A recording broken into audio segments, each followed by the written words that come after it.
Pozdravljeni, po krajšem reprezentančnem odmoru smo ponovno skupaj. Oddajo začenjamo s predstavitvijo nogometnega kluba Aluminij.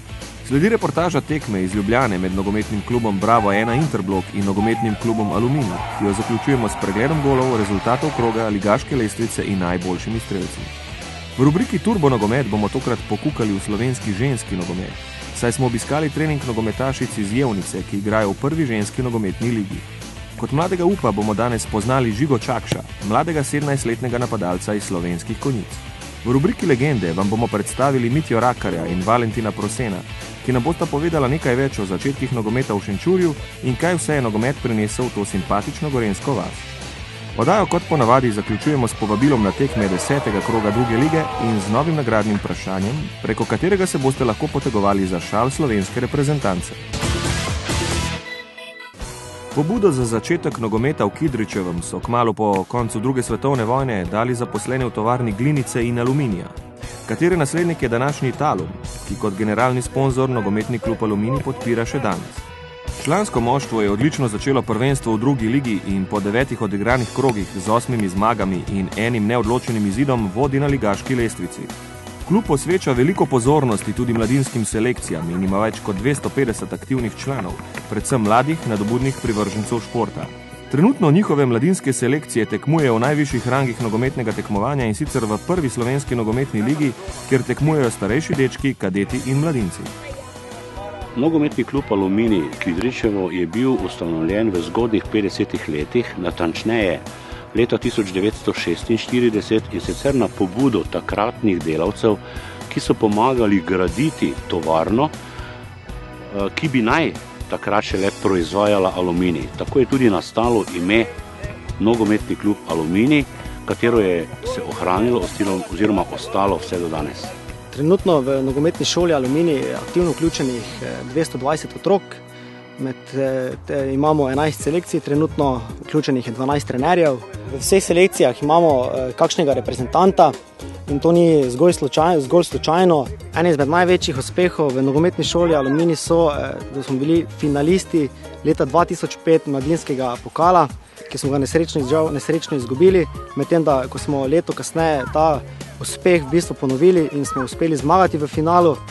In pa tudi leto 2002 je zapisano eno izmed boljših let v naši klubski zgodovini. Naprimer, osvojili smo Nike pokal in potem uspešno zastopali slovenske barve tudi v tujini. Eden izmed takih naših ciljev, ko fantje zapuščajo nogometno šolo, je prav gotovo tudi, da zapuščajo nogometno šolo kot ene zdrave, osebnostno dozorele osebnosti. Če komu še uspe v nogometu, smo zelo veseli in seveda zelo ponosni na njega. Lahko rečem, da smo mogoče tako lahko rečem, domač klub z nekimi zdravimi medsebojnimi odnosi v primerjavi z nekaterimi ostali klubi v Sloveniji. Tudi lani so nas uvrščali v krog favoritov, letos smo se tega še bolj zavedali. Rekli smo si, da bomo poskušali ustvariti cilj, to je vsako tekmo odigrati dobro, po možnosti zmagati. Če se bo to dogajalo, bomo osvajali točke, bomo na vrhu in to se je do sedaj tudi zgodilo, tako da smo lahko zadovoljni.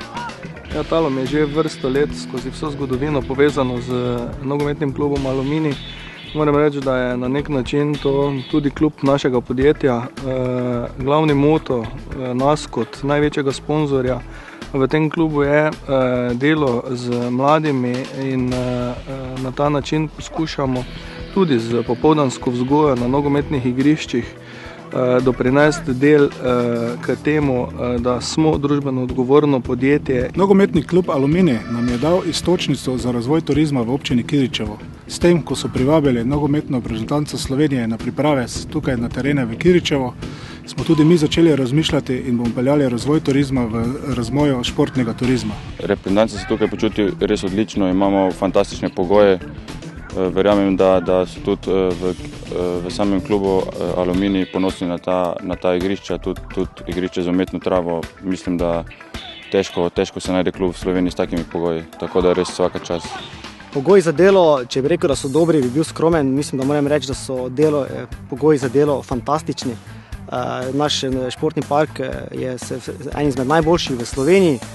Sestavljen je iz 5 igrišč, od tega 4 igrišča za pravo travo in eno igrišče z umetno travo.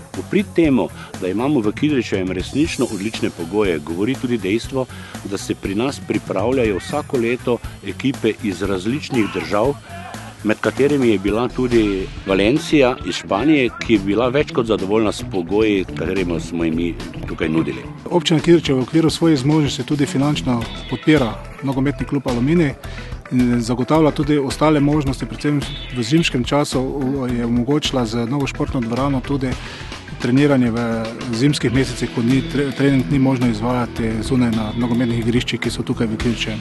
Ob tej priliki bi se zahvalil vsem sponzorjem, donatorjem, ter tudi vsem ostalim, ki so kakorkoli pomagali, da smo lahko ta klub razvijali in razvili do tega stanja, ki ga danes v Kidričevem imamo. Predvsem je tukaj potrebno izpostaviti našega dolgoletnega sponzorja, pomeni glavnega sponzorja, tovarno Talum.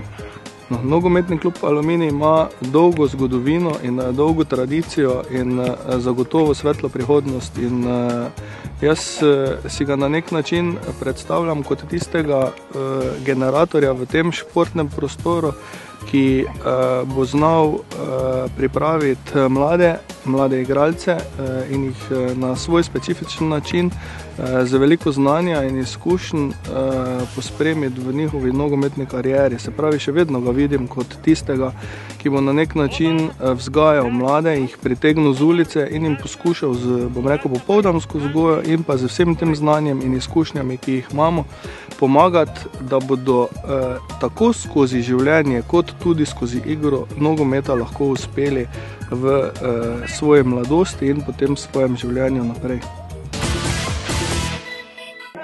V soboto 15. oktobra sta se pred lepo zapolnjenimi tribunami na štadionu ŽŠD Ljubljana srečala ljubljanski Bravo 1 Interblok v belih in vodilni Aluminij v rdečih dresih. V 13. minuti je pravi Eurogol z roba kazenskega prostora zadel domači igralec Dejan Grabič in postavil izid za 1-0. Sledilo je 30 minut igre s priložnostmi na obeh straneh, nato pa je rezultat polčasa 1-1 v 42. minuti po napaki vratarja postavil Kokol. Drugi polčas so bolje začeli gostje in v 50. minuti z golom Marka Kmeca, ki je izkoristil zmedo v kazenskem prostoru, prišli do vodstva z 1-2. Za končnih 3-1 je sredi drugega polčasa z drugim golom zadel igralec Aluminija Miha Kokol. Mislim, da smo dokaj v redu začeli, zabili gol, pa na koncu polčasa dobili en nesrečen zadetek. Malo se je žoga odbila. V garderobi smo se zmenili, da nadaljujemo s tekmo, tako smo začeli, da probamo malo bolj pritisniti na njih. Ampak se je odvili tako vse, dobili smo na začetku polčasa gol. Spet malo nesrečen, se je žoga odbijala po 16, ampak tako je v nogometu, pa smo vse dali v napad, poskušali rezultat malo preobrniti, ampak nam danes enostavno ni šlo. Mislim, da je bila tekma dobra, da smo odigrali tudi mi dobro, ampak Aluminij je bil boljši, moramo to pošteno priznati, so zasluženo najboljši.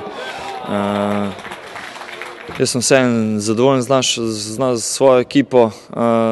Na koncu po tem prvi tretjini prvenstva imamo 3 zmage, 3 remije, 3 poraze. Mislim, da to tudi nekako verjetno najbolj realno. Sem zadovoljen, moramo dvigniti glave in delati naprej. Že v sredo nas čaka pokalna tekma. Že ves teden smo se pripravili na zelo težko tekmo. Še težje nam je postalo, ko smo prejeli zadetek. Kasneje smo izboljšali nekoliko stvari v naši igri. Zadeli smo, izenačili, povedli. Sicer smo kasneje prepustili igro nasprotniku. Zdaj ne, da bi hoteli, nasprotnik je postal močnejši. Ampak hvala Bogu se vse skupaj zaključilo tako, kot smo si želeli zmago. Mislim, da smo igrali eno odlično tekmo, da je bil nasprotnik kvalitetni, da je danes zmagal kolektiv. Ni se težko vrniti po zaostanku z 1-0, ampak mislim, da smo skupnimi močmi dosegli težke 3 pike. Igralci šampiona, ki jih vidimo v svetlo-modri športni opremi, so bili tokrat v vlogi favorita, kar so dokazali že v uvodnih minutah, ko je Kožar prestregel žogo, njegov strel pa je Jozič s skrajnimi napori ubranil. A prvi so se zadetka veselili gostje. Prašnikar je prodrl po desni strani, njegova podaja je presenetila vratarja Čretnika, saj se je žoga od vratnice odbila do Akambe, ki jo je potisnil v prazen gol. V nadaljevanju so domači prevzeli pobudo in v 21. minuti je Muharemović izkoristil lepo podajo Horvata za izenačenje. Celjani so prišli do vodstva v 34. minuti, ko je akcijo po desni strani uspešno zaključil Horvat. V tem delu tekme velja omeniti še prosti strel Ramšaka, a je žoga švignila mimo desne vratnice. V sodnikovem podaljšku so gosti na nepravilen način zaustavili Leskovarja, Đoranović pa je bil uspešen z bele točke. V 68. minuti je Kožar povišal na 4-1, končni rezultat 5-1 pa je v 86. minuti postavil Dolinar, ki je v drugem polčasu zamenjal Kompana. Pri Celjanih sta v drugem delu zaigrala še Vodep in Ferme. Gostje so od 48. minute igrali z 9 igralci v polju, saj je bil izključen Ramšak. Gostujoči trener pa je v končnici dal priložnost še Makiću, Podbrežniku in Strgalju. V 9. krogu druge lige sta se v soboto 15. oktobra pomerila domači Garmin Šenčur v rumeno-modrih in Dravinja Kostroj v zelenih dresih. Prvi so na gol v 6. minuti streljali domači, vendar je strel kotnika iz roba 16-metrskega prostora končal v rokah vratarja Čelofige. V nadaljevanju je bilo spet vroče v kazenskem prostoru gostov, vendar je sodnik gol Osmana po podaji iz prostega strela razveljavil. Pred koncem prvega polčasa strel Novaka za Garmin. Vratar Čelofiga žogo odbije do Božičiča, ki mu ni bilo težko zadeti iz bližine. 1-0 za Garmin Šenčur. Tudi v nadaljevanju so imeli pobudo domači nogometaši, ki so po zmedi v gostujočem kazenskem prostoru v 60. minuti preko Novaka povedli z 2-0. Končni izid tekme je 3 minute pred koncem srečanja s svojim drugim golom postavil Božičič. Garmin Šenčur, Dravinja Kostroj 3-0. Na derbiju 9. kroga druge lige sta se v Dobu pomerila Roltek Dob v modrih in Krško v zelenih dresih. Prvi so zapretili gostje, vendar je žoga po prostem strelu Špeliča poletela čez gol. V nadaljevanju je za domače dvakrat strelom odaleč poskusil Kunstel. Pred koncem polčasa lepa priložnost za gosta iz Krškega, vendar je Drnovšek meril premalo natančno. V drugem polčasu najprej ponovni poskus razpoloženega Kunstlja odaleč, vendar točno v roke vratarja Veličeviča. Tudi v 72. minuti je bil v glavni vlogi za domače Kunstel. Lepo je izvedel prosti strel iz približno 35 metrov in z natančnim strelom premagal vratarja. 1-0 za Roltek Dob. V podaljšku še ena lepa priložnost za domače, vendar je bil gostujoči igralec Slivšek na mestu in ostalo je pri rezultatu Roltek Dob 1, Krško 0.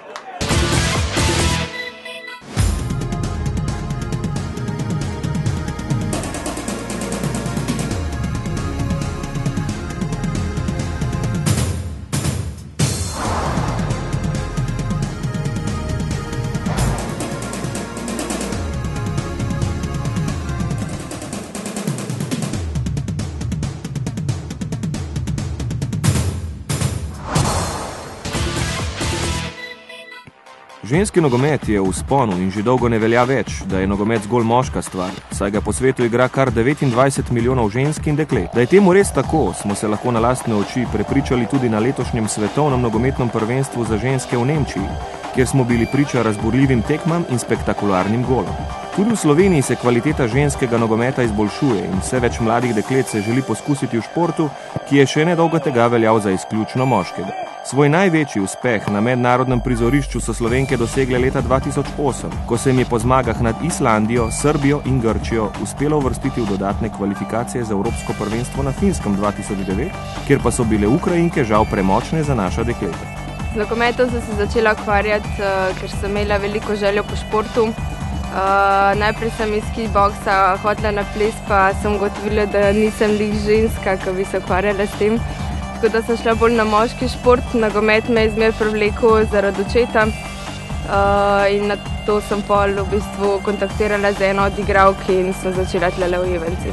Zanimanje za ženski nogomet v našem klubu je, moram reči, zadnje leto je toliko poraslo, da smo nimamo velike tribune, ampak so bile polne, to je sigurno. Zahvaljujoč rezultatu, ker so postigle, bili smo pokalni zmagovalci. Razlika med ženskim in moškim nogometom bi lahko rekli, da je. No. Zdaj sicer zadnje čase mogoče malo manj, velika je mogočen del v fizični pripravljenosti, pa da so moški malo bolj robustni, pa malo bolj na moč lahko igrajo. No. Ženske se z njimi lahko mogoče primerjamo bolj s taktiko, pa kaj svojim zmišljenjem. Svetovno prvenstvo v ženskem nogometu, ki je bil v letošnjem letu, je zelo pripomogel k ženskem nogometu, sploh v Sloveniji. Se mi zdi, da nas tudi več gledalcev pride gledati, da je bolj televizijsko popularno. V časopisu smo bile že kot pokalne prvakinje, tako da mislim, da bo v parih letih prišlo tudi do tega, da se lahko konkuriramo z moško. Največji uspeh ženskega nogometa v reprezentanci je bilo pred 3 oziroma 4 leti, ko so punce prišle v dodatne kvalifikacije za Evropsko prvenstvo, so igrali potem z Ukrajinkami, pa so nažalost izgubile. Prelomnica v ženskem nogometu sigurno je svetovno prvenstvo v Nemčiji, ker se je pokazalo, da ženske odigrajo dober nogomet, pa tudi v Sloveniji se igra dober nogomet. Mi upam, da bojo samo izkoristili tu možnost. Mi v našem klubu poskušamo to izkoristiti, ta svetovno prvenstvo, za čim večje vključevanje ženskih v nogomet. Mladim puncam bi svetovala, da se priključijo k nogometu, zato ker imajo veliko možnosti druženja, lahko se bolj izpopolnjujejo v kulturnih in športnih prireditvah v šolah. Na splošno nogomet je en vrste šport, ki marsikatera punca misli, da ga ne zmore, ker je od zmeri bil bolj moški. Mislim pa, da je dejstvo, da če lahko tudi ene punce, ki nikoli niso slišali za nogomet in začnejo, lahko veliko bolj uspejo kot v kateremkoli drugem ženskem športu, ki je bolj razvit kot nogomet. Na Evropskem prvenstvu bomo lahko Slovenijo videli, zdaj, če bomo doživeli ugoden žreb, pa malo sreče, no, po navadi nam vedno malo sreče zmanjka. Najbolj zabavno je, ko je slabo vreme, ko je polno blata in se v bistvu neko žensko telo valja v neki umazaniji, kar marsikateri ženski nasplošno ni všeč, kot so recimo umazanija pod nokti in take stvari. Tle v nogometu je malo drugače in začneš tudi drugače razmišljati. Najboljše recimo tudi v snegu, ko je mraz, v kratkih hlačah, da probaš nekaj, kar si mislil, da ti ne bo nikoli ratal. Ne, bomo ti, vseeno. Ajde ti pa 5 not. 17-letni Žiga Čakš iz Slovenskih Konjic je mladi up nogometnega kluba Dravinja Kostroj. V prvem razredu osnovne šole ga je za nogomet navdušil njegov brat. Po starosti Žiga sicer sodi v vstopno generacijo mladincev, vendar kljub svojim letom že nastopa za člansko moštvo Dravinje Kostroj.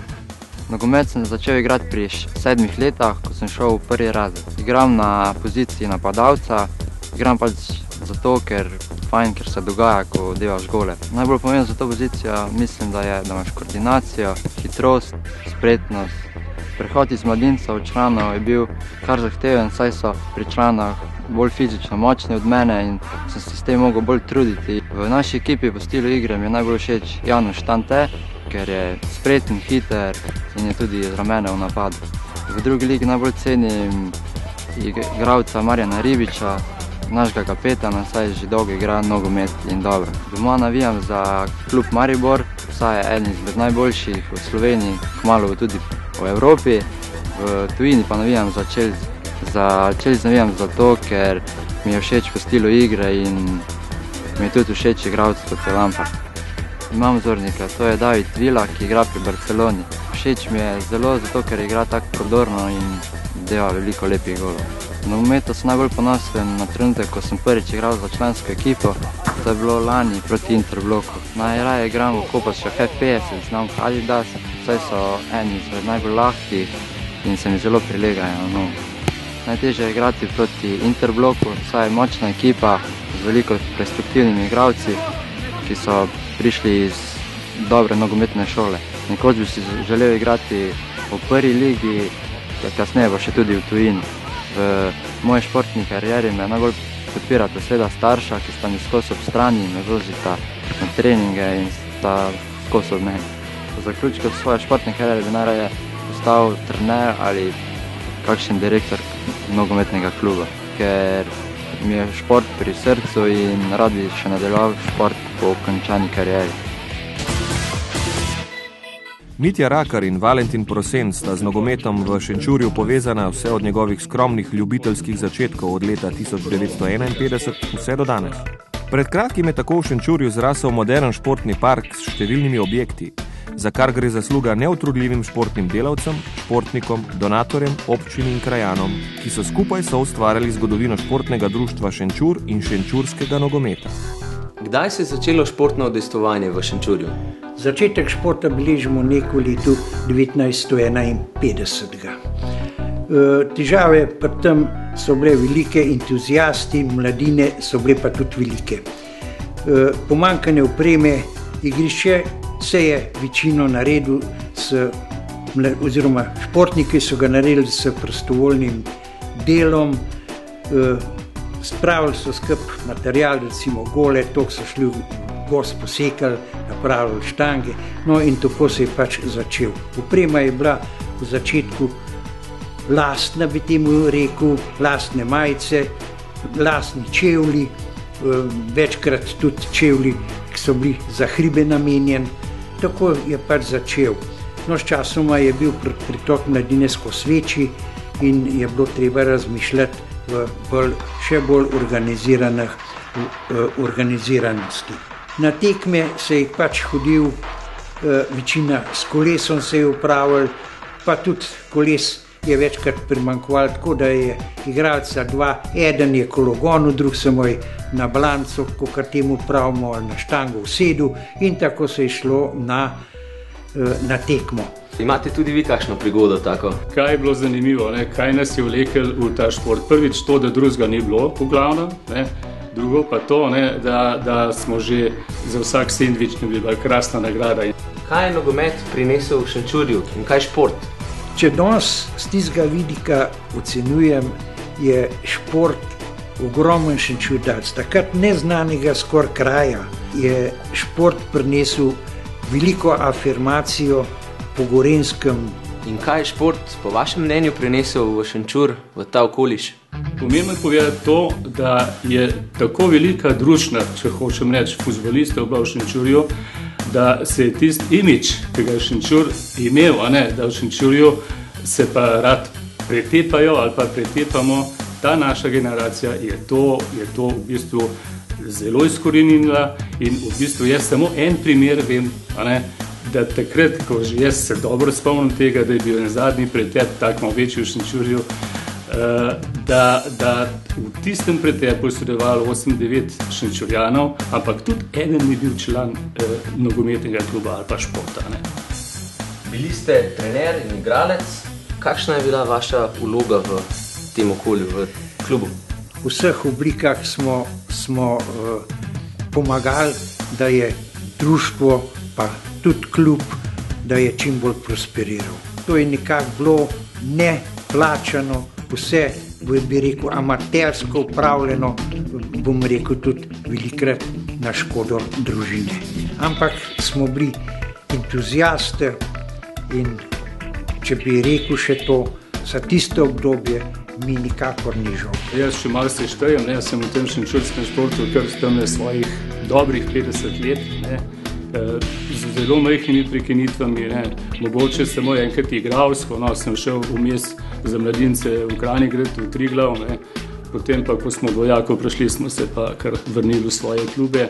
Določen sem bil vse ta leta, da sem tudi 11 metrov izvajal. Lahko rečem, da sem samo 2 zgrešil v teh letih. Ko sem jaz igral že takrat za člansko ekipo, je tudi moja zdajšnja žena me hodila gledati in enkrat je prišel do tistega odločilnega reza. Je rekla, zdaj pa jaz ali pa nogometa. In jaz se še dobro spomnim, da sem rekel, veš kako, ti pa nogomet, ne gre drugače. Nogomet v Šenčurju in danes. Kakšen je vaš pogled? Mi smo v enem momentu, jaz sem takrat bil tudi v vodstvu tega športa v Šenčurju, smo po moje naredili en zelo odločilen trenutek, to je pa bilo, da smo rekli, nogomet je bil takrat na zelo nizki ravni, celo druga Gorenjska liga je bila, in smo rekli, kaj zdaj narediti. Ali vse sile v smer, da gremo nazaj v prvo vsaj, ali pa zelo dolgoročno gledati in jeti na infrastrukturo.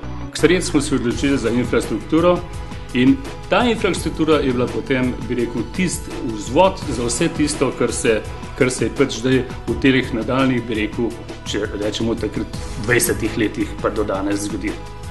Danes krasen športen objekt, odlične tekme, to je tisto, kar je Šenčur večno želel. Niti mogoče v tistih časih, niti sanjali se nam ni mogli sanjati o tem, kar danes pravzaprav je dejstvo. Tine, še vi ste želeli nekaj dodati? Ja, to sem hotel dodati, da danes je, bi rekel, pod pokrovom tega športnega društva deluje praktično samo v nogometu približno 250, tudi do 300 otrok. In mi smo, bi rekel, prav ponosen, da te otroke nekako peljemo v športno smer, ne pa v kakšno drugo. Včasih smo rekli, da je bil mogoče kakšen pretep, da so računalniki in tako naprej, ampak mi mislimo, da vsak otrok, ki je nekaj športa skozi dal, dobi tako prima delovne navade, da sigurno vsak, ko enkrat odraste, je tak ta prav.